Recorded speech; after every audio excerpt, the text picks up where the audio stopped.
नमस्कार दोस्तों, स्वागत करता हूं आप सभी का हमारे YouTube चैनल अरावली पाठशाला पर। साथियों, आज की क्लास के अंदर आप सभी को मैं पढ़ाने वाला हूं शिक्षण अभिरुचि। बिल्कुल साथियों, इम्पोर्टेंट शिक्षण अभिरुचि के टॉप आपको 50 प्रश्न देखने को मिलेंगे। कितने? 50 प्रश्न आपको आज की क्लास के अंदर पढ़ाने वाला हूं। जो भी विद्यार्थी BSTC और PTT एग्ज़ाम की तैयारी कर रहे हैं, सभी विद्यार्थी इस क्लास को देखना। काफ़ी इंपॉर्टेंट क्लास है आप सभी विद्यार्थियों के लिए। देखो, आप सभी के बीच बिना टाइम वेस्ट किए क्लास को शुरू करते हैं। पहला प्रश्न देखो, ये है आपका, पाठ्यक्रम निर्माण में किस बात को मुख्य रूप से ध्यान में रखा जाना चाहिए? बताओ भाई, काफ़ी इंपॉर्टेंट है कि पाठ्यक्रम निर्माण होता है उस समय किस बात का मुख्य रूप से ध्यान रखना चाहिए। तो ये आपका है साथियों, शिक्षा के उद्देश्यों को, या फिर आपकी छात्रों की जो आवश्यकता है, या फिर उनकी रुचि योग्यता है उनका, या फिर शिक्षण अनुसंधान, या फिर आपका यहाँ पे डी वाला ऑप्शन क्या है, ए और बी, यानी कि जो ए ये है और बी ये। तो किन चीज़ों का ध्यान रखना बेहद ज़रूरी है? तो साथियों, इम्पोर्टेंट क्वेश्चन है, इस बात का आपको आंसर देना है। तो इसका जो करेक्ट आंसर होगा वो मैं यहाँ पे बता देता हूँ आपका। देखो, शिक्षा के उद्देश्यों का भी ध्यान रखना चाहिए। साथ में आपका जो बी है, छात्रों की जो आवश्यकताएं हैं, वो रुचि और योग्यता, ये दोनों चीज़ें हैं, इन दोनों का ध्यान रखना है। यानी कि आपका जो आंसर होगा यहाँ पे डी वाला क्या कह रहा है भाई, आपका जो ए और बी दोनों हैं, इन दोनों चीज़ों का ध्यान रखना। तो इसमें जो आंसर आपका होगा साथियों, डी वाला आपका यहाँ पे करेक्ट होगा। ठीक है, समझ गए सभी? हाँ, अब अगले क्वेश्चन की तरफ बढ़ेंगे साथियों। अगला क्वेश्चन आपका सेकंड पूछा जाता है। इसमें सेकंड क्वेश्चन की बात करते हैं अपन। तो क्वेश्चन है आपका, छात्रों में मौखिक अभिव्यक्ति को विकसित करने का तरीका बताना है। बताओ भाई, कौन सा तरीका होगा इसमें मौखिक अभिव्यक्ति को विकसित करने का? तो साथियों, इसमें भी आपका जो करेक्ट आंसर है, आप सभी को कमेंट्स करना है। ठीक है, जो भी पहली बार विजिट कर रहे हैं चैनल पे, चैनल को सब्सक्राइब करना है, जिसमें आपको ऑप्शन है, देखो, परिचर्चाओं का आयोजन, या फिर भाषण प्रतियोगिताओं का आयोजन, या फिर आपका अंताक्षरी का आयोजन, या फिर आपका यहाँ पे डी है, ये सभी।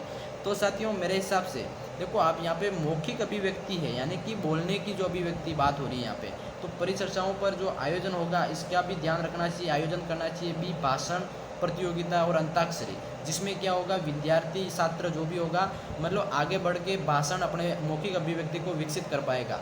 तो इस चीज़ में जो आपका करेक्ट आंसर होगा साथियों, ये सारे के सारे आपका यहाँ पे आंसर करेक्ट है। यानी कि इनको जो रिप्रेजेंट करने वाला आंसर होगा आपका, वो है आपका यहाँ पे डी वाला आंसर। कौन सा हो जाएगा? डी वाला आंसर आपका ये करेक्ट होगा। ठीक है, ध्यान रखना, इंपॉर्टेंट क्वेश्चन है। अब बढ़ते हैं अगले क्वेश्चन 3 की तरफ। क्वेश्चन 3 आपका यहाँ पे है, देखो, छात्रों को गृह कार्य दिया जाए। मतलब आप सभी पढ़े होंगे, बचपन में आपको गृह कार्य दिया जाता होगा, तो उसका क्या वजह क्या है भाई? पढ़ाए गए पाठ पर आधारित होना चाहिए, या फिर आपके पहले पढ़े गए जो पाठ है उस पर आधारित ज्ञान को बढ़ाने वाला होना चाहिए, या फिर जो आपका पूर्व ज्ञान पर आधारित है उसको दोहराने वाला होना चाहिए, या फिर ऑप्शन आपका यहाँ पे डी है, वो है उपयुक्त ऑल। तो साथियों, ऐसी स्थिति में आपका मतलब किस चीज़ का गृह कार्य होना चाहिए? तो गृह कार्य आपका होना चाहिए साथियों, बिल्कुल वो होना चाहिए आपकी जो पूर्व ज्ञान है, आपको पहले एक दिन पढ़ाया हो, उस चीज़ को दोहराने वाला जो ज्ञान है उस, हाँ, सी वाला ऑप्शन अपना यहाँ पे, सॉरी, यहाँ पे एक मिनट, ऑप्शन आपका, हाँ, तो आपका जो गृह कार्य होना चाहिए साथियों, जो पढ़ाए गए पाठ पर आधारित, यानी कि आपको जो पाठ पढ़ाया गया है उस चीज़ पे आपका जो आधारित गृह कार्य होना चाहिए। ठीक है, तो आपका यहाँ पे क्या होगा? ए वाला ऑप्शन होगा। ठीक है, एक बार अपन को क्या करना है, सारे ऑप्शन पढ़ने हैं, फिर जो करेक्ट आंसर होगा वो आपको यहाँ पे चूज़ करना है। अगले क्वेश्चन की तरफ बढ़ेंगे। क्वेश्चन आपका 4 पूछा गया है। देखो, शिक्षक राष्ट्र का निर्माता है, ये बात सही है? इस कथन पर आपकी क्या राय है? देखो, आपकी प्रतिक्रिया क्या है इस पर, ये पूछा सवाल में।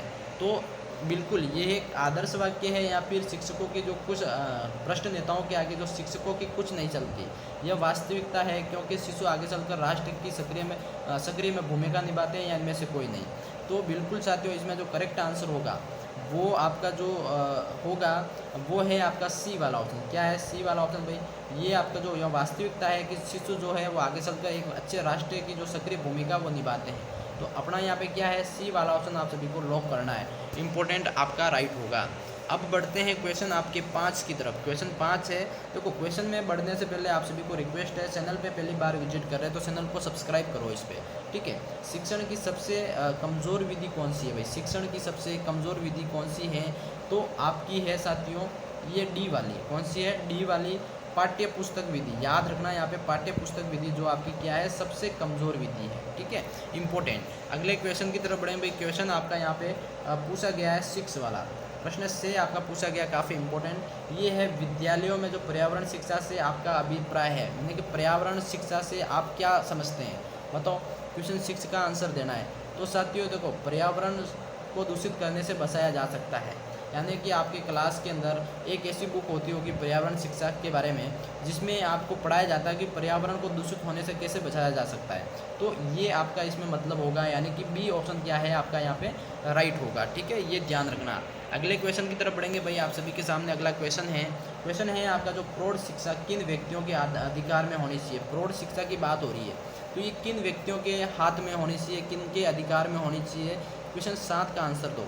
बिल्कुल, ये आपकी जो गैर सरकारी समितियां होती हैं उनके हाथ में होनी चाहिए, यानी कि ये बस इसमें आपको ये रट लेना है कि जो गैर सरकारी समिति है उनके हाथों में ये आपकी जो प्रौढ़ शिक्षा की जिम्मेदारी होनी चाहिए, यानी कि उनके अधिकार में होनी चाहिए। यानी आपका यहाँ पे सी वाला ऑप्शन क्या है, लॉक करना इंपॉर्टेंट राइट होगा। जो भी विद्यार्थी जुड़ रहे हैं चैनल को सब्सक्राइब करते रहना भाई। अगला सवाल यहाँ पे फिर से पूछा जाता है आपका कि जो निःशुल्क और अनिवार्य प्राइमरी शिक्षा लागू होने के फलस्वरूप क्या हो रहा है। बताओ, निःशुल्क और अनिवार्य शिक्षा है जो प्राइमरी शिक्षा, उसके लागू होने से क्या हो रहा है, फलस्वरूप उसके कोई परिणाम तो मिल रहा होगा ना।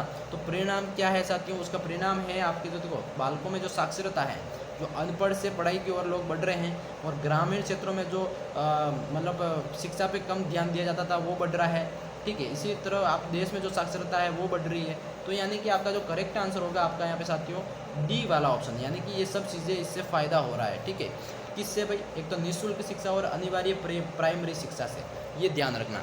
अगले क्वेश्चन की तरफ बढ़े भाई। क्वेश्चन आपका 9वां पूछा गया साथियों। बिल्कुल, क्वेश्चन 9 है कि किस विधि में, एक मिनट, किस विधि के अंदर जो आपके छात्र सबसे अधिक और अच्छी तरह सीखते हैं, बताओ कौन सी विधि।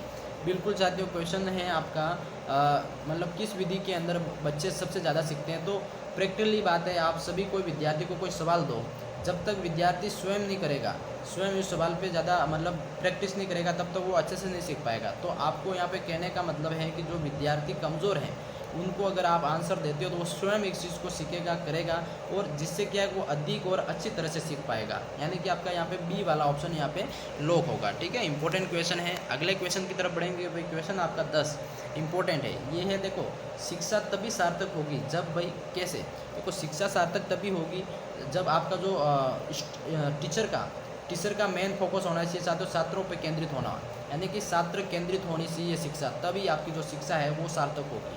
यानी कि आपका यहाँ पे क्या है, बी ऑप्शन लॉक करना है, ठीक है।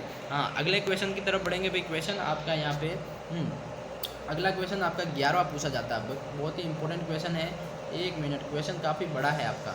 बिल्कुल, अगला क्वेश्चन है ये देखो, छात्रों की जो अनुशासन बनाए रखने के लिए एक शिक्षक की कौन सी भूमिका सराहनीय है, बताओ भाई, काफ़ी इंपॉर्टेंट है अनुशासन बनाए रखने के लिए। तो साथियों, शिक्षक की जो कक्षा प्रबंध क्षमता है वो अच्छी होनी चाहिए, ये ध्यान रखना कि शिक्षक की जो कक्षा प्रबंधन की क्षमता ये सबसे अच्छी होनी चाहिए, जिससे कि कक्षा में जो अनुशासन अच्छे से बनाया जा सकता है। तो आपका क्या है यहाँ पे डी वाला ऑप्शन लॉक करना है, ठीक है। हाँ, जो भी जुड़े हुए हैं चैनल को सब्सक्राइब करो, वीडियो को लाइक करो और अपने साथियों में एक बार शेयर करो। अगला क्वेश्चन है आपका, जो छात्र जो लिखित कार्य करते हैं तो उसे शिक्षक कब जांचना चाहिए, शिक्षक को कब जांचना चाहिए साथियों। क्वेश्चन 12वां का आंसर देना है। तो लिखित कार्य पूरा होने के तुरंत बाद, यानी कि बच्चों का जो कार्य है टीचर को हम लोग जांचना चाहिए, चेक करना चाहिए, ठीक है। तो ये आपको विशेषकर ध्यान रखना है। अगला क्वेश्चन साथियों आपका फिर से 13वां पूछा जाता है कि भाई किस विद्वान ने सीखने के 5 चरण बताए, बताओ भाई 5 चरण बताए हैं किस विद्वान ने। तो 13वें का आंसर देना भाई। तो ये हर्बर्ट जो विद्वान है, ये आपके इनके द्वारा क्या है, आपके 5 सिद्धांत बताए हैं, लर्निंग के 5 सिद्धांत, सीखने के 5 सिद्धांत दिखाएं, ठीक है। तो ये आपको याद रखना इन विद्वान का नाम, ठीक है, पूछा जाता है अक्सर। अगला सवाल यहाँ पे है, जो शिक्षण की समस्याओं को हल करने का दायित्व किसका है। शिक्षण संबंधित जो समस्या है उसको हल करने का जो दायित्व है साथियों, ये बिल्कुल ये आपके जो कक्षा टीचर होते हैं स्कूल के, उनका दायित्व है। तो आपका यहाँ पे बी वाला ऑप्शन क्या है, राइट होगा, ठीक है। अगले क्वेश्चन की बात करें साथियों, क्वेश्चन अगला आपका यहाँ पे बिल्कुल इंपॉर्टेंट क्वेश्चन है। ये सवाल है आपका साथियों कि कक्षा शिक्षण में छात्रों की जो रुचि बनाए रखने के लिए अध्यापक को क्या करना चाहिए।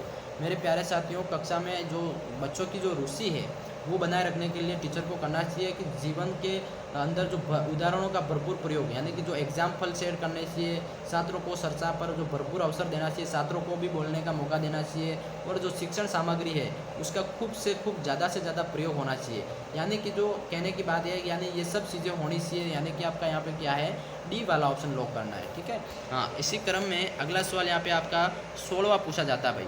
सवाल है, अध्यापकों के लिए सबसे मूल्यवान क्या है? देखो, उनकी नौकरी, उनकी गरिमा या मर्यादा, छात्रों का विश्वास या शिक्षण के प्रति आस्था। तो इसमें जो क्वेश्चन है उसका जो करेक्ट आंसर होगा साथियों, छात्रों का विश्वास। यानी कि टीचर हमेशा निष्पक्ष होना चाहिए, किसी विद्यार्थियों का पक्ष नहीं होना लेना चाहिए, जिससे कि छात्रों का विश्वास बना रहता है, ये ध्यान रखना। ठीक है, तो सी वाला ऑप्शन अपना क्या है, यहाँ पे लो करना इंपॉर्टेंट होगा। अगला सवाल यहाँ पे 17वां पूछा जाता है साथियों, इंपॉर्टेंट सवाल ये है। देखो, निम्नलिखित में से कौन छात्रों में लोकतांत्रिक मूल्यों की स्थापना करता है? कौन है जो छात्रों के जीवन के अंदर लोकतांत्रिक जो मूल्य हैं उसकी स्थापना करता है?